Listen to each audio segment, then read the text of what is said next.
अस्सलामुअलैकुम, आप देख रहे हैं द लास्ट स्टार। मैं हूं हमजा तारड़। मेरे साथ मौजूद हैं राना मोहम्मद अजीम साहब और इस्लामाबाद स्टूडियो से हमारे साथ मौजूद हैं साकिब बशीर साहब। नाजरीन, मामला यह है कि लाहौर और सरगोदा की इंसदाद दहशतगर्दी अदालतों के फैसलों के बाद अब इंसदाद दहशतगर्दी अदालत फैसलाबाद का भी अभी फैसला आ गया है, जिसमें मजमूई तौर पर 196 मुल्ज़मान को सज़ा सुनाई गई है, जबकि 88 को बरी कर दिया गया है। अब मामला यह है कि पाकिस्तान तहरीक इंसाफ के पंजाब असम्बली में, कौमी असम्बली में और सेनेट में, तीनों में जो अपोजिशन लीडर्स हैं उनको सज़ा हो चुकी है। और मुमकिन ये बाकी दोनों को भी जब डी-सीट कर देंगे तो तीनों के में, मतलब सेनेट में भी, कौमी असम्बली में भी और सूबाई असम्बली में भी पाकिस्तान तहरीक इंसाफ का अपोजिशन लीडर ही नहीं होगा। मरकज़ी रहनुमाओं की बात की जाए तो ज़रताज गुल साहिबा, शिबली फराज साहब, उमर अयूब साहब और साहबजादा हामिद रज़ा साहब को भी 10-10 साल कैद और दीगर को सज़ा सुना दी गई है। लेकिन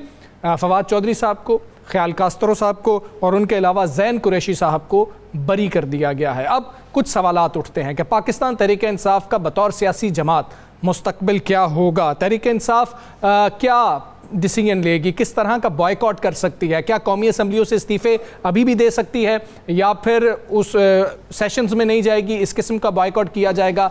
रास्ते क्या हैं पाकिस्तान तहरीक इंसाफ के पास? और सबसे अहम सवाल, ये सज़ाएँ हो गई, क्या ये सज़ाएँ देने का कोई फ़ायदा भी हासिल होगा या नहीं होगा? पाकिस्तान तहरीक इंसाफ का रद्द अमल क्या था वो हम आपको सुनाते हैं। चेयरमैन पाकिस्तान तहरीक इंसाफ बैरिस्टर गौहर ये फैसला आने के बाद क्या कहा? 5 दिन में 3 सजाएं दी गई, 45 साल की सजा सुनाई गई। पाकिस्तान तहरीक इंसाफ सिस्टम के चलने पे यकीन रखती है। पाकिस्तान तहरीक इंसाफ इंतहा पसंदी पे बिलीव नहीं करती, सियासत में इंतशार और तशद्दुद पे बिलीव नहीं करती। ये लोग जिनको आपने सजाएं दी, ये वो लोग हैं जो सियासत में तशद्दुद पे यकीन नहीं रखते। अदलिया से लोग मायूस हो रहे हैं, मायूसी ख़त्म हो रही है। अगर ईमानों से मायूस हो गए, सियासतदानों से मायूस हो गए, अदलिया से मायूस हो गए तो सिस्टम कोलैप्स कर जाएगा। सिस्टम जब तक खुद चल रहा है चलेगा, लेकिन इंशाल्लाह पाकिस्तान तहरीक इंसाफ आइंदा का लाहेअमल बहुत जल्द अनाउंस करेगी इंशाल्लाह। जी राना साहब, जो मुतवक्के था वैसा ही कुछ फ़ैसला आया है। और जिस तरह आपने पहले कहा था कि जी पंजाब असम्बली से तो फ़ारिग हो गए हैं, उमर अयूब साहब भी ऊपर फ़ारिग होने जा रहे हैं, आप क्या समझते हैं लाएअमल क्या होगा और ये जो फ़ैसला आया है इसका फ़ायदा क्या होगा किसी को या नहीं होगा? बिस्मिल्लाहिर्रहमानिर्रहीम, अस्सलातु वस्सलामु अलैका या सय्यदी या रसूल अल्लाह, अस्सलातु वस्सलामु अलैका या सय्यदी या हबीब अल्लाह, ताजदार ख़त्मे नबूवत जिंदाबाद जिंदाबाद। देखें, मैंने पहले दिन से एक बात में स्टैंड लेता हूँ कि जो 9 मई हुआ जी, इस 9 मई में जो भी मुल्ज़म था, जिसने 9 मई किया, मुलव्वस हैं जो जिसने 9 मई किया, मैं ये कहता हूँ उसको माफ़ी नहीं मिलनी चाहिए। बिल्कुल ठीक है, चाहे वो कोई भी है। हाँ। लेकिन 9 मई पे सियासत नहीं होनी चाहिए। ठीक है। 9 मई पे बेगुनाहों को सज़ा नहीं मिलनी चाहिए। ठीक है। 9 मई में सियासी इंतकाम नहीं होना चाहिए। याद करें कि इसी प्रोग्राम में डिस्कस हो रहा था, मैंने आपसे कहा था फैसलाबाद का जी बड़ा मिक्स ही चार, कुछ बच जाएंगे और कुछ को सज़ा हो जाएगी। मैंने आपसे कहा था कि उमर अयूब को हटाना फाइनल हो चुका है। हाँ जी। मैंने कहा था सेनेट से भी हटाना फाइनल चीज़ें हो चुकी हैं। ये कुछ वो चीज़ें थी जो बहुत ज़्यादा डिस्कस हो रही थी बहुत से हलकों में। जब फैसले आने से पहले डिस्कस होना शुरू हो जाए, जब ज़िम्मेदारान तरीन अफराद वक्त से पहले ये बातें करना शुरू कर दें, जब कहें कि हमने जिसको बचाना था या जिसको बचाना है हमने उसे ट्रायल में ही नहीं रखा, उसे कहा तुम इश्तिहारी हो जा। बेशक वो रात को घर सोता है, बेशक सारा दिन वो उन्हीं सड़कों पर, चौकों में, चौराहों में रहता है, बेशक वो सारा दिन उसी शहर में रहता है, मिलता है, मिलाता है, तकरीबात में जाता है, सारा कुछ होता है, लेकिन नज़र फर्क किसको नहीं आता? जिसने पकड़ना है, उसकी आंखों में पर्दा पड़ जाता। देखिए, अब मैं भी एक फ़िक्रा पा रहा था बड़ा खूबसूरत, काज़म खान साहब हैं CPNE के, उन्होंने बड़ा खूबसूरत एक फ़िक्रा देखा। उन्होंने कहा जितनी सज़ाएँ हुई हैं वो सब साफ़ हो गई हैं। जितनों को सज़ाएँ हुई हैं वो सब साफ़ हो गए हैं। अच्छा, क्लियर हो गए हैं। बड़ा अच्छा उन्होंने एक फ़िक्रा लिखा।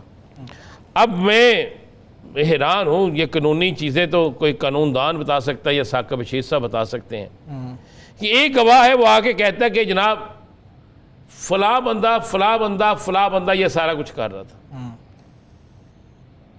वो सबके नाम लेता है, जी जी, लेकिन वो उसके नाम भी लेता है जो किसी और सूबे में उस वक्त बैठा होता है, वो उसका नाम भी लेता है जो कई 100 किलोमीटर दूर उससे बैठा होता है। लेकिन इंसाफ के तकाजे इतने कमाल के पूरे होते हैं, जो कि फैसले के बाद हम बात कर सकते हैं ना, जी जी, इतने कमाल के पूरे होते हैं कि जिसको चाहा उसे छोड़ दिया। गवाह वही है, उसी की गवाही पे बाकियों की सजाएं हुई हैं, उसी की गवाही पे बाकी जो है वो पाबंद सलासल किए जाएंगे, उसी की गवाही पे सारा कुछ होगा। लेकिन उसकी एक गवाही पे आप राना अजीम को बरी कर देते हैं, ठीक है, मोहम्मद बूटे को सजा दे देते हैं। ये एक ऐसा कानून है, मुझे इस कानून की कोई अलग बे तो सिखा देना।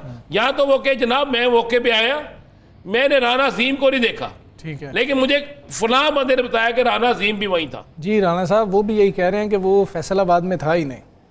सर मैं अर्ज़ कर रहा हूँ कि मैं यही बात तो मेरी भी है, बहुत से लोग नहीं थे, टेलीफोन लोकेशंस उन्होंने अपनी दी, उन्होंने एट द स्पॉट जहाँ पे वो थे उसके सबूत दिए, सब कुछ दिया, लेकिन क्या था, मुझे बताया ना क्या किया।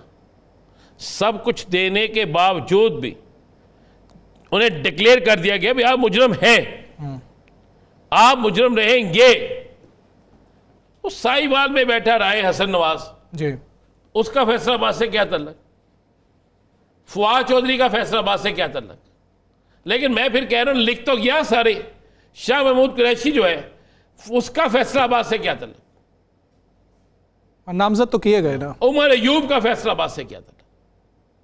आप एक तरफ खुद कहते हैं जनाब उस वक्त फलां ने जो वहां पे FIR इनके खिलाफ काटी गई है ना KPK में, जी, जो इनके खिलाफ बाकी जगहों पे FIR काटी गई है, उनमें लिखा हुआ है कि ये उस वक्त फलां जगह पर वही दिन है, वही तारीख है, टाइम भी बिल्कुल साफ है कि वहां पे ये क़यादत जुलूस की कर रहे हैं। तो मुझे बता दें कौन सा छलावा है, कौन सा जिन है कि जो एकदम इतनी जल्दी तेज से पहुंच गया। और 2 साल का ये ट्रायल जो था, इस 2 साल के ट्रायल में 5 अगस्त से पहले ही सब कुछ क्यों हो रहा है, ये सारी चीज़ें क्यों हो रही हैं, ये बड़ी बड़ी क्लियर सी चीज़ है। मैं आपको इन सज़ाओं से अगर कोई समझे, खाम ख्याली होगी किसी की, सज़ाएं इससे पहले इमरान खान को बहुत हो चुकी हैं जी, ये बेसिक टारगेट तो इमरान खान है ना, टारगेट कोई और नहीं है। क्या होगा, डील किसको करेगा जनाब, आपको ऊपर से रिलीफ मिल जाएगा, आपने इनका साथ छोड़ देना, मैक्सिमम ये होगा ना।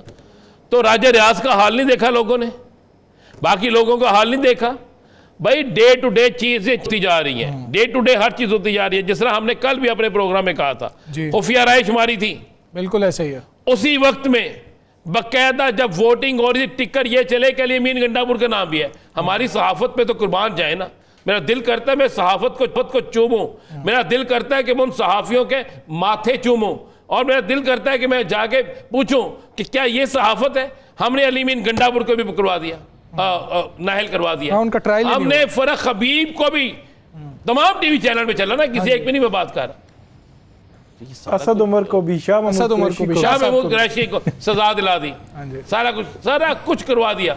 मुझे बताएं जिस मुल्क के अंदर ये सारा कुछ इस तरह हो रहा हो, और फिर वहाँ पे खुफिया वोटिंग थी, क्या हुआ, वही बात कल साकिब ने भी कही, मैंने भी की, वही हुआ ना। वो सांप भी निकल गया। अब तो कुंडी साहब को चाहिए कि कोई और कुंडी लगाएं, बिल्कुल ठीक, बल्कि कुंडी ना लगाएं, अब कोई जाला लगाएं और उस जाले में देखें कौन फंसता है कौन नहीं फंसता। ये बड़ा क्लियर है। और मैं आपको एक और खबर दे दूं, जी जी, जब हम प्रोग्राम कर रहे हैं तो तहरीक इंसाफ ने एक बड़ा फैसला कर दिया। क्या राना साहब बता दें, वो कल बताएंगे, थोड़ा सा हिंट दे देना ताकि वो कल तक इंतजार करेंगे हम, लेकिन एक अदालत का फैसला और आने वाला है, और अडयाला से आने वाला है, बस मैं आपको इतना इशारा दूं। चले ठीक है, और बहुत बड़ा फैसला आने वाला है, बहुत बड़ा फैसला। सारा दिन टीवी पे ना डिस्कस होने वाला, वह कई दिन डिस्कस होने वाला फैसला आने वाला। चले शख्सियत आप अभी बताएंगे, कल बताएंगे, या वो मख्फी रखेंगे? मैं कह रहा हूं वहां से अंदर से बानी तहरीक इंसाफ एक फैसला करने लगे। अच्छा, वो करना है, और उस फैसले पे अमल करना पड़ेगा।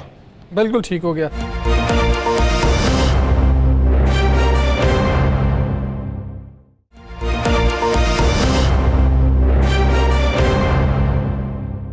साकिब साहब, ये गुफ्तगू भी आपने सुनी है, दूसरा इन सज़ाओं के हवाले से भी कहिएगा। शिबली फराज साहब और उमर अयूब साहब के हवाले से ये आ रहा है कि उन्होंने हक़ के दिफा का इस्तेमाल ही नहीं किया। एक तो हमजा ये 3-4 बड़ी इंपॉर्टेंट चीज़ें हैं जो आज बहुत ज़्यादा डिस्कशन हुई इस हवाले से। दिन भर जो है वो खबरें चलती रहीं, लेकिन वो कहीं पे डिस्कस नहीं हुई। उस पर हम बात करेंगे। एक तो ये है कि तकरीबन 5 कम उम्र बच्चे हैं जिनको ये सज़ाएँ हुई हैं। वो जो आपने एक फ़िगर दिया है कि जिनको सज़ाएँ हुई हैं, उनमें ये 5 कम उम्र बच्चे भी हैं। अच्छा। इनको भी सज़ाएँ हुई हैं, इनको भी 10-10 साल की सज़ा हुई है और उनको भी जेलों में रहना पड़ेगा। अब मेरा सवाल ये है कि पीटीआई की जानिब से ये सवाल अदालतों के सामने या सुपीरियर कोर्ट में क्यों नहीं उठाया गया कि कम उम्र बच्चों के ट्रायल्स भी इसी तरह ही चल रहे हैं।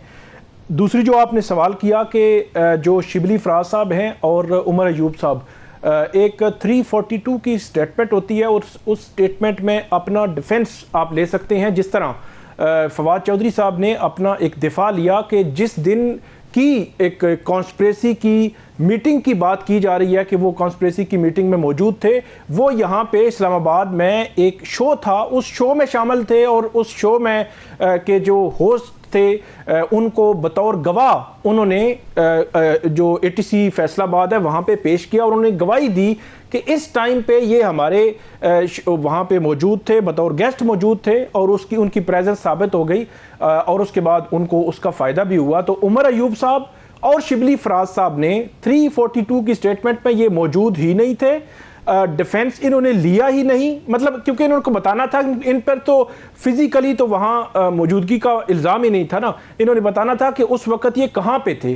तो डिफेंस इन्होंने लिया ही नहीं, तो इनकी जानिब से स्टेट काउंसिल मतलब सरकारी वकील खड़े करके अदालत ने 342 करा के ये मामला जो है वो आगे बढ़ा दिया। इसके अलावा एक और बड़ा इंपॉर्टेंट कि आज़म सवाती साहब बाज़ औक़ात ये कहते हैं कि आप पे बुरा वक्त भी हो तो वो लोग कहते हैं ना कि हर अच्छे और बुरे वक्त पे शुक्र अदा करना चाहिए कि हो सकता है कोई मुसीबत टल रही हो। तो सेनेटर आज़म सवाती साहब की एक मुसीबत उन पर टल गई क्योंकि वो भी इस केस में थे। तो 26 नवंबर और अक्टूबर में जो एहतजाज हुए थे वो गिरफ्तार हो गए थे, यहाँ अडियाला जेल में रहे, वहाँ ट्रायल चल रहा था, अदालत बार बार कहती रही उनको लेकर आए, ये लेकर नहीं गए, तो इस वजह से उनका ट्रायल आगे नहीं बढ़ सका और उनको भी मुमकिन तौर पर सज़ा हो सकती थी और उनका ट्रायल सेपरेट अदालत ने कर दिया और उनकी हद तक जो है वो फैसला भी नहीं आया। इसके अलावा एक और बात जो बाकी जो पीटीआई की जो लीडरशिप है ज़्यादातर, क्योंकि फैसलाबाद के जो एमपीएज या एमएनएज हैं उन पर हामिद रजा साहब समेत उन पर यह इल्ज़ाम है कि वो फिजिकली मौजूद थे। जो कॉन्स्पिरेसी या साजिश का इल्ज़ाम है वो जो सीनियर लीडरशिप है उन पर है। फॉर एग्जांपल ये जरताज गुल भी जो चक्री और लाहौर जमान पार्क की मीटिंग की बात की जाती है कि उसमें साजिश तैयार हुई थी, ये चक्री की मीटिंग 4 मई 2023 को अलेज की जा रही है और जमान पार्क की मीटिंग 7 मई 2023 की अलेज की जा रही है। ये कहा जा रहा है कि ये सारी टॉप लीडरशिप वहां पे थी।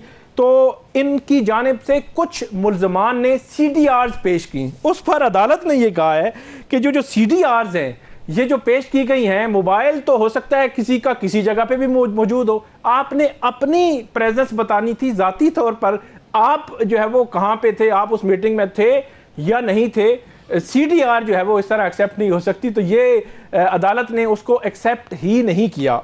और आखिरी जो इम्पोर्टेंट पॉइंट है जो रिपोर्ट भी नहीं हुआ कि इन तमाम मुल्ज़मान को जो तकरीबन 284 थे और 196 जिनको सजाएं हुई हैं, इन तमाम को के बारे में अदालत ने ये इनके वारंट गिरफ्तारी जारी किए और CPO फैसलाबाद उनको ऑर्डर जारी किया कि आज के दिन ही इन तमाम को गिरफ्तार करके अदालत के सामने पेश करें ताकि इनको जेल जो है वो भेजा जा सके। तो ये सबसे अहम नुक्ता होगा पीटीआई की लीडरशिप के लिए और कारकुनान के लिए कि क्या वो गिरफ्तारियां देंगे, क्योंकि गुज़श्ता रोज़ हमने बात की थी कि उमर अयूब इस्लामाबाद नहीं आ रहे, चीफ जस्टिस ने मुलाकात के लिए कहा तो उन्होंने कहा कि मैं इस्लामाबाद से गिरफ्तार हो सकता हूं, तो वो पेशावर में मुलाकात करेंगे। अब तो मुलाकात भी नहीं हो सकेगी क्योंकि वो कन्विक्टेड हैं। तो जो खैबर पख्तूनख्वा है वो एक महफूज पनाहगाह पीटीआई के लीडरशिप और कारकुनान के लिए जिनको सजाएं हो चुकी हैं वो समझा जा रहा है। इसीलिए अभी तक जो सरगोदा से पीटीआई के रहनुमा जो है वो उनको सजाएं हुई थी उनकी गिरफ्तारी के हवाले से भी कोई इत्तलात नहीं है। लेकिन हमारे ज़राए ये कह रहे हैं कि अब बाकायदा तौर पर पंजाब पुलिस के कुछ दस्ते बनाए जा रहे हैं जो इन तमाम रहनुमाओं की तलाश और उसके बाद उनकी गिरफ्तारी जो है वो अमल में लाएंगे। ठीक है राना साहब, फैसल वाडा साहब की आपने गुफ्तगू सुनी, वो कह रहे हैं कि जी पीठ में खंजर घोंपा जा रहा है, तो क्या कोई फ्यूचर में आप फॉरवर्ड ब्लॉक बनता भी देख रहे हैं या वाडा साहब की बात इतनी दुरुस्त नहीं है? देखें, वाडा साहब बहुत कुछ कहते हैं जी, मैं तो वाडा साहब की उस बात के इंतज़ार कर रहा हूँ फैज़ हमीद साहब वाली। ठीक है, क्योंकि 9 मई का मास्टरमाइंड तो फैज़ हमीद साहब को कहा गया था ना। बिल्कुल। तो क्यों नहीं किसी केस पे उनका नाम आ रहा है? चले वो अलग है मामला, वो अलग मामला है, तो उस पर फैसला क्यों नहीं हो रहा? उस पर इतनी लेट क्यों हो गया? वैसे आज कुछ चीज़ें चल रही थी कि उस हवाले से भी फैसला आ सकता है। ठीक है, मैं वही कह रहा हूँ, एक तो वो आना चाहिए ताकि बहुत सी चीज़ें क्लियर हो जाए। फॉरवर्ड ब्लॉक, मैं आपको ये गारंटी से कह रहा हूँ, मैंने प्रोग्राम में कहा था कि लाहौर के इलाके लिबर्टी में एक मीटिंग हुई थी जी, एक बड़े मारूफ हॉस्पिटल से किसी को लेके गए थे जी, और उसके असरात आने शुरू हो गए हैं। ठीक है, उसके असरात आने शुरू हो गए हैं और उन्हीं असरात में कुछ लोग बेगुनाह भी होना शुरू हो गए हैं। अच्छा, उन्हीं असरात में 9 मई के केसेस? जी, मैं आपको बता रहा हूँ, मैं इस प्रोग्राम में जो बात कह रहा हूँ, मैं इस बात को नोट कर लीजिएगा और आने वाले दिनों में आखिरी वक्त पर अचानक बानी के साथ एक ड्रामा किया जाएगा। ये कहा गया, फैसला ये हुआ है कि अभी बंदे इकट्ठे करें। अच्छा, और अभी यही कहें जनाब हम मर भी जाएं, हमारी गर्दन भी कट जाए, हम इनके साथ हैं। 3 लोग मुल्तान से हैं, अच्छा, 2 लोग सिंध के बड़े ओहदेदार हैं, बड़े ओहदेदार। नहीं तो अमजद अली खान साहब से पूछ रहे हैं कि उनके सिंध के दौरे में कौन उनको धोखा देता रहा। ठीक है, एक लाहौर से एमपी हैं जिन्होंने हामी भरी हुई है कि मैं अब अपने साथ बाकी लोगों को लेकर आऊँगा। अच्छा, और कुछ KPK से, जिसे मैं हमेशा कहता हूँ समझौता ग्रुप है। ये बाकायदा लोग जो हैं, इनके राब्ते, इनकी सारी चीज़ें तय हो चुकी हैं। अच्छा, और इन सारी चीज़ों के तय होने के बाद ये फॉरवर्ड ब्लॉक बनेगा। लेकिन अब उन्हें डर ये लग रहा है, जो जिस चीज़ से वो डर रहे हैं, वो कहते हैं हमें इतनी यकीन दहानी करा दें कि हमारा आगे सियासी मुस्तकबिल क्या होगा, बड़ा महफूज होगा। क्योंकि उन्हें नज़र आ रहा है कि अवामी रद्द राज्य रियाज का भी सियासी मुस्तकबिल कैसा हुआ। उन्हें नज़र आ रहा है परवेज़ खटक का सियासी मुस्तकबिल क्या बना। उन्हें नज़र आ रहा है महमूद खान का सियासी मुस्तकबिल क्या बना। उन्हें नज़र आ रहा है कि बहुत से और बड़े अहम तरीन रहनुमाओं का सियासी मुस्तकबिल क्या बना।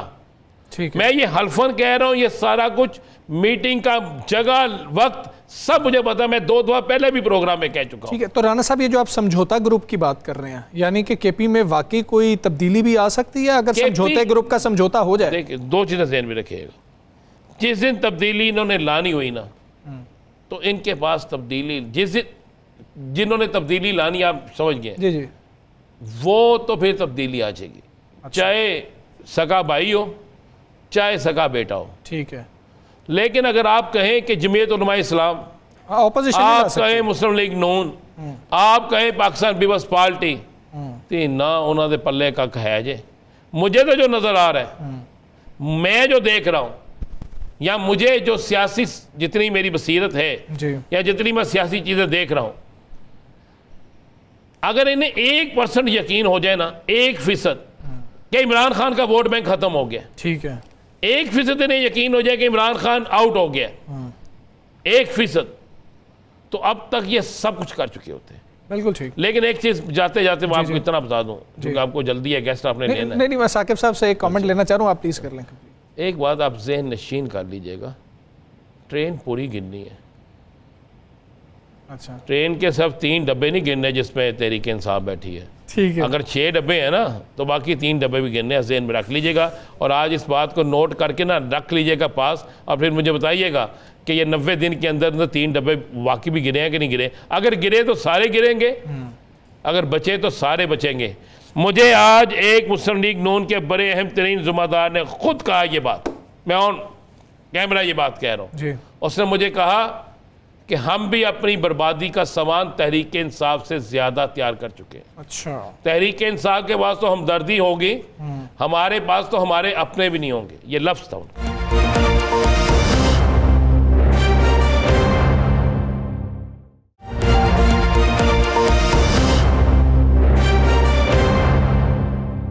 वेलकम बैक जी। जब हम सज़ाओं की बात कर रहे हैं तो उसके साथ एक अहम चीज़ ये भी है कि कुछ लोगों को बरी भी किया गया है, जिसमें फवाद चौधरी साहब भी शामिल हैं, जैन कुरैशी साहब भी शामिल हैं और ख्याल कास्त्रो साहब भी शामिल हैं।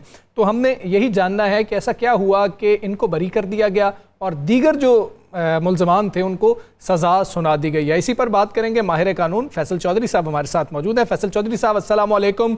बहुत शुक्रिया सर आपका। सर, आपने क्या हक़ दिफा इस्तेमाल किया है फवाद चौधरी साहब के लिए जो बाकी लोग नहीं कर सके? क्या फ़र्क था इसमें? सर, जजमेंट में सिर्फ हमने ही एविडेंस दिया है, हमने अपनी स्टेटमेंट्स भी कराई, हमने डिफेंस विटनेस पेश की है, डॉक्यूमेंट्री एविडेंस किया, ऑन ओथ जो है स्टेटमेंट दिलाई, और जो हमारे खिलाफ जो एक्यूजेशन थे 6 से 10 तक के, उस पे हमने अपनी तमाम एक्टिविटीज को डॉक्यूमेंट करके वो जज साहब के सामने रखा कि हम वहाँ पे मौके पे मौजूद नहीं थे। जो एलिगेशन था ज़मान पार्क वाला या उसमें जो मोटरवे पे था, तो उस पे हम मौजूद नहीं थे।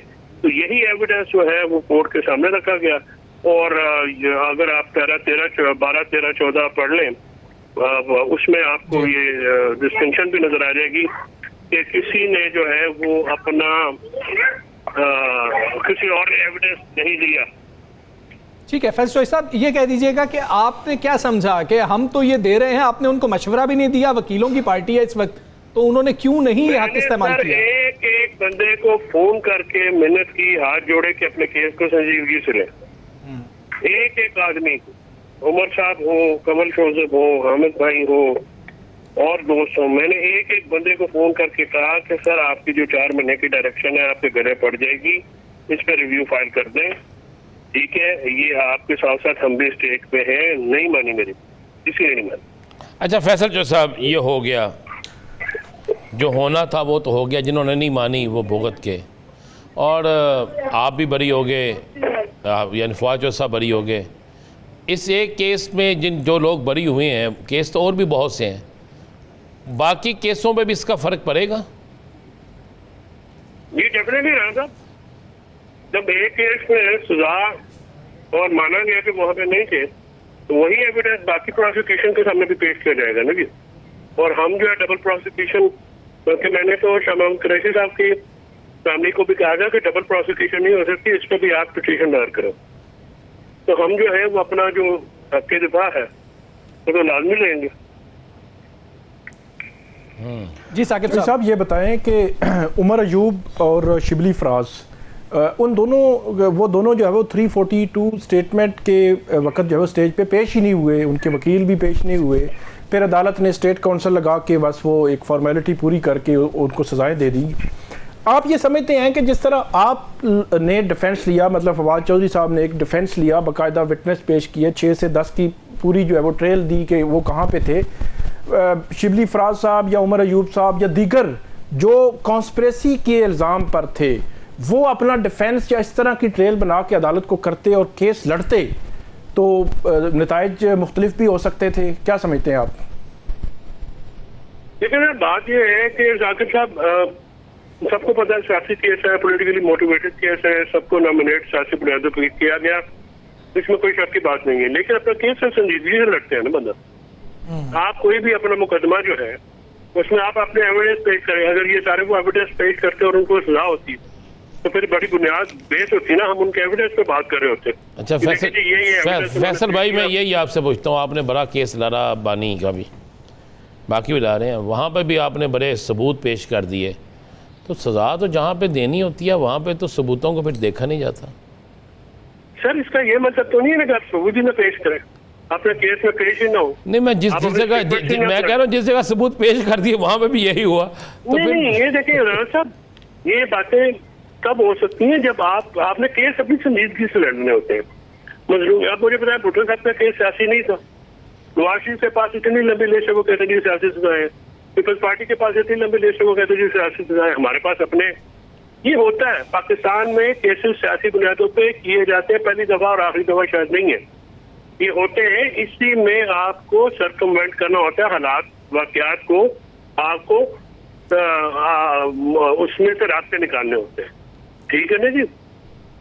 ये नहीं होता कि हर वक्त आप कहें जी कि हमारे में पॉलिटिकल मोटिव, बिल्कुल है, इसमें कोई शक की बात नहीं, आप टारगेट है, बिल्कुल है, लेकिन अपने ये मतलब थोड़ी है कि आप अपने केस से न लड़े, अपने वकील ही पेश न करें, आपको नहीं पता आपको मुकाबला किसके साथ है, तो फिर आप संजीदगी का मुजाहरा करें ना। अब ये बात अगर मगर के ऊपर तो बात नहीं हो सकती, हमने सबूत पेश किए हैं और हमारे ऊपर अल्लाह ने करम किया, ठीक है। हालांकि मैं इस पर बिल्कुल इसलिए खुश नहीं हूँ कि मेरे बाकी दोस्तों को, भाइयों को, बहनों को सजा हुई है, तो इस पर दिल गिरफ्तार हूँ मैं कोई, लेकिन अपना चौधरी साहब ये बताइएगा, चौधरी साहब ये बताइएगा, तो बाकी क्यों नहीं किया? जी साकिब साहब। चौधरी साहब ये बताइएगा कि 2 मीटिंग्स हैं, 4 की मीटिंग है, 4 मई की चक्री इंटरचेंज की और 7 मई की जमान पार्क की, ये दोनों के हवाले से अलर्ज किया जाता है कि साजिश तैयार हुई। इन दोनों मीटिंग्स में हमने देखा कि जो गवाह पेश हुए उन पे जरा हुई और उसमें काफ़ी डाउट्स क्रिएट हुए उस जरा के दरमियान।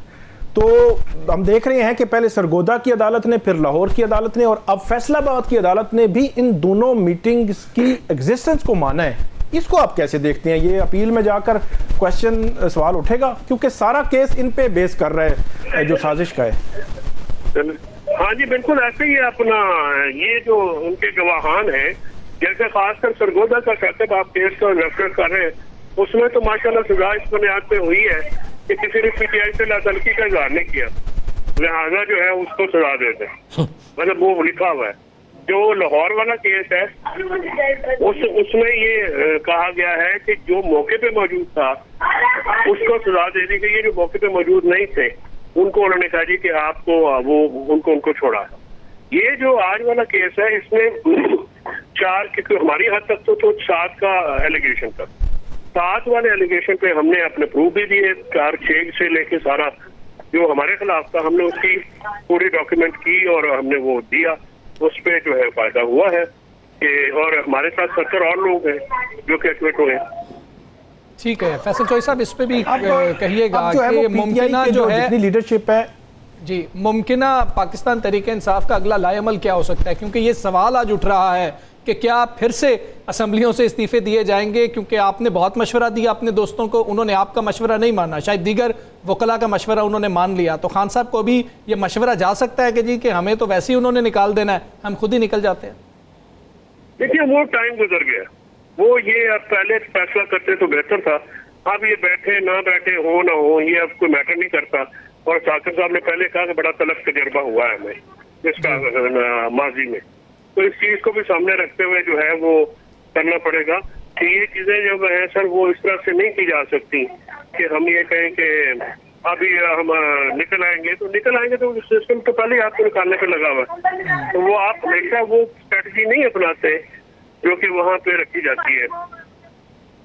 अच्छा जो साहब ये बताएं कि अब फवाद साहब माशाल्लाह हो गए हैं और जैन साहब भी हो गए हैं और शाह महमूद कुरैशी भी समझे हो ही गए, आगे सारे हो रहे हैं, तो क्या पीटीआई के पुराने तमाम साथी जो हैं वो इकट्ठे होकर कोई लाया अमल तैयार करेंगे, कोई बिखरे हुए लोगों को इकट्ठा करेंगे?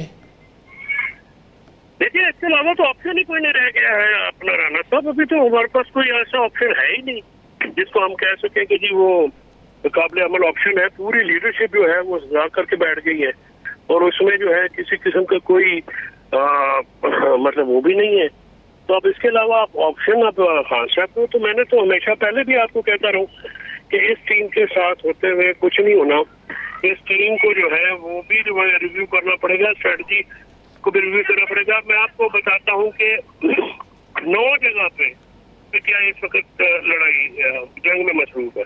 सबसे पहले पार्टी के अंदर जो है वो अपना लड़ाई हो रही है, दूसरी आपकी पार्लियामेंट में अपोजिशन के साथ लड़ाई है, तीसरी आपकी पार्लियामेंट में मौजूद किसी पार्लियामानी पार्टी के साथ आपकी नहीं बनती आपकी लड़ाई है, चौथी आपकी एस्टेब्लिशमेंट जो कि सबसे ताकतवर लड़ाई है, हुकूमत के साथ लड़ाई, जजेस के साथ लड़ाई, ब्यूरोक्रेसी के साथ लड़ाई। तो मुझे ये बताएं कि क्या एक पार्टी राना साहब क्या इतने मुआवजे पे लड़ सकती है या लड़ना चाहिए? नहीं बिल्कुल नहीं लड़ सकते। फिर क्या हम जो चीज़ चाहना चाहें, इसका मतलब है फवाद साहब, शाह महमूद कुरैशी साहब अब लीड करेंगे? नहीं सर ये तो इमरान खान साहब ही लीड करेंगे, लीडर तो वही है, लेकिन ज़ाहिर है टीम आपको चाहे आपका आइडिया जितना मर्जी अच्छा हो, अगर उसका एग्जीक्यूट करने वाली टीम ही नहीं होगी, जैसा कि मौजूदा सूरत हाल है। अब मतलब इस चीज से ऊपर जो मौजूदा टीम है ना, उनका कोई सियासी लायमन है ना कोई कानूनी लायमन नजर आता है, तो ऐसी सूरत हाल में तो जो मामलात है वो तो दिगर को ही होंगे ना सर। बिल्कुल ठीक है, मामला दिगर गुई होंगे। बहुत शुक्रिया फैसल चौधरी साहब, आप हमारे साथ मौजूद। यहाँ पर हमें ब्रेक लेनी है, ब्रेक के बाद वापस आते हैं।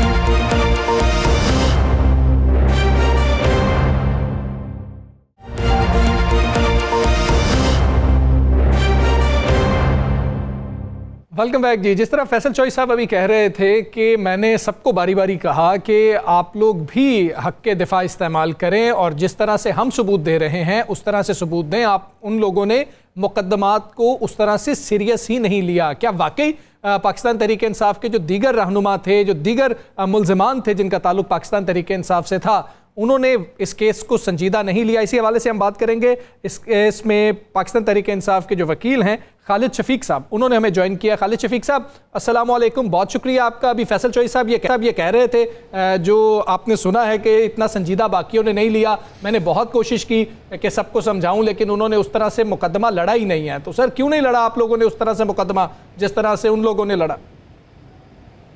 सर बिस्मिल्लाहिर्रहमानिर्रहीम। सबसे पहले तो फैसल चौधरी साहब से गुजारिश करूंगा कि मेरा ख्याल कि फैसल भाई ने एक बार भी फैसलाबाद में एक सिंगल भी हेयरिंग पे नहीं आए कभी भी। तो फैसलाबाद के जितने भी केसेस हैं पार्टी की वजानत से, जैसे फवाद साहब ने अपना मौक़िफ़ दिया, सेम इसी हवाले से या पीटीआई के जितने भी लीडरशिप थे जिसमें कॉन्स्पिरेसी में इनको हेल्प किया गया था, तो हर एक का मौक़िफ़ कोर्ट में लेकर आए हैं। हर एक का मौक़िफ़ कोर्ट में आया। 342 की स्टेटमेंट आई है। जो चकनी का जो एक विटनेस था असमत कमाल, उस पर क्रॉस एग्जामिनेशन हुई है, उसकी डिसबिलीव हुई है कोर्ट में से एविडेंस हुई। इसी तरह हसान अफसर जो जमान पारक है और खालिद है, वो भी इसे हमने क्रॉस एग्जामिनेशन दी है। उसने डिफरेंट प्लेस पे डिफरेंट नाम लिए गए। यहाँ पे फैसलाबाद में नए नाम लेकर आए हैं।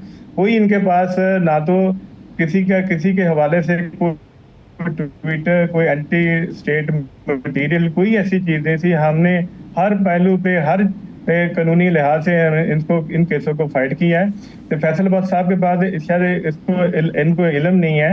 तो जितना भी हम सेम फुटिंग पे हमने केस को लड़ा है। बाकी आप पता है कि जिसको पंजाब गवर्नमेंट चाहती है, जिसके मौक़िफ़ को मान ले, अब उनका मानना है, तो इनका मौक़िफ़ पार्टी के जो बाकी मेंबरान हैं, जो साथी हैं, उनके हवाले से उनका मौक़िफ़ नहीं माना गया।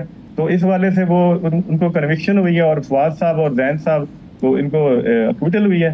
ये सभी को पता, अभी जानते हैं क्यों इनको अक्विटल हुई है। इसमें पंजाब गवर्नमेंट, मरीम और पीडीएम गवर्नमेंट इसमें शामिल है। जी सर। अच्छा ये बताइएगा कि क्या उमर अयूब साहब, शिबली फराज साहब, जरताज गुल साहिबा और दीगर जो पीटीआई के बड़े हैं, जिस तरह अली अफजल साई के भाई जो हैं जुनेद अफजल साई, ये सारे जिनको सज़ा हुई है, क्या इन लोगों ने अपने कोई सबूत पेश नहीं किए कि हम पर जो इल्ज़ाम लग रहा है ये गलत था? कहा जा रहा है कि इनमें से किसी ने कोई ऐसी चीज़ ही पेश नहीं की। सर देखें, ये सारी गलत बयानी है। यहाँ पे आप कोर्ट का हिस्सा है, हर एक का डिफेंस। 342 की स्टेटमेंट हर एक का डिफेंस है। जो उसमें मटेरियल दिया है वो कोर्ट में लगा है। हर बंदे का मसला लेट्स सपोज मैं बताता हूँ कि जरताज गुल साहिबा जो 4 मई के हवाले से 7 मई और 8 और 9 के मुख्तलिफ जगह पे, जैसे आपको पता है कि प्रोविंशियल गवर्नमेंट और असम्बली और नेशनल असम्बली डिसॉल्व हुई थी, उस हवाले से अपनी कॉन्स्टिट्यूएंसी में उन्होंने कैंपेन स्टार्ट की थी। वो मुख्तलिफ जगह पे उनकी प्रेजेंस मौजूद थी और CTR वगैरह जहाँ पे उनके अंदर मटीरियल था वो हमने पेश किया।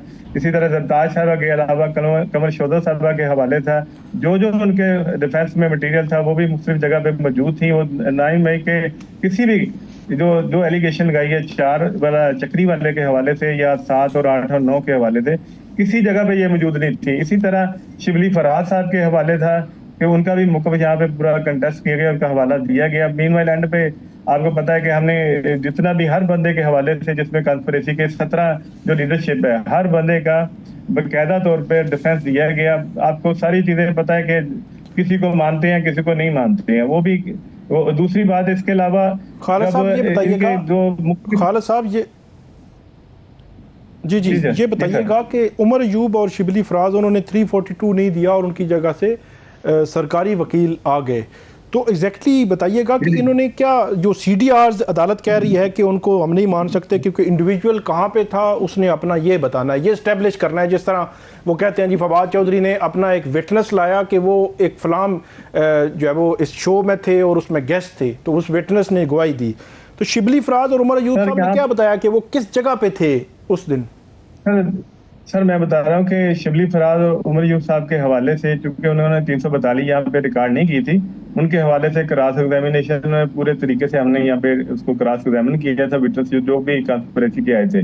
तो अदर जो मटेरियल जो आप कह रहे हैं यहाँ पे विटनेस, सिंगल विटनेस नहीं पेश हुआ, सिर्फ डॉक्यूमेंट्री एविडेंस दी है जिसने में दी है। लेट्स सपोज मैं कहता हूँ कि XYZ ने कहा कि मेरा फलां विटनेस है, मेरा ये एफिडेविट है, वरना कोई भी एक DW फैसला साहब जानते हैं कि बतौर अगर किसी ने विटनेस लेकर आना वो DW पे तौर पर कोर्ट में पेश होगा। तो ऐसा कोई ऐसा किसी का डिफेंस में नहीं है। डॉक्यूमेंट्री एक चीज और बता दीजिएगा, एक चीज और बता दीजिएगा, आज जब फैसला सुनाया जा रहा था, क्योंकि जब फैसला सुनाया जाता है वहाँ मुल्ज़मान मौजूद होते हैं, तो बहुत सारे मुल्ज़मान तो इस्लामाबाद या मुख्तलिफ जगहों पे होंगे या KP में होंगे, कुछ फैसलाबाद से भी थे, तो कितने मुल्ज़मान हाजिर थे उनकी मौजूदगी में हुआ, या कोई भी नहीं था, या कोई गिरफ्तारी अमल में लाई गई? वहाँ पे पुलिस मौजूद होती है इस किस्म की जब फैसले सुनाए जाते हैं, तो अदालत का माहौल क्या था वहाँ पे आज?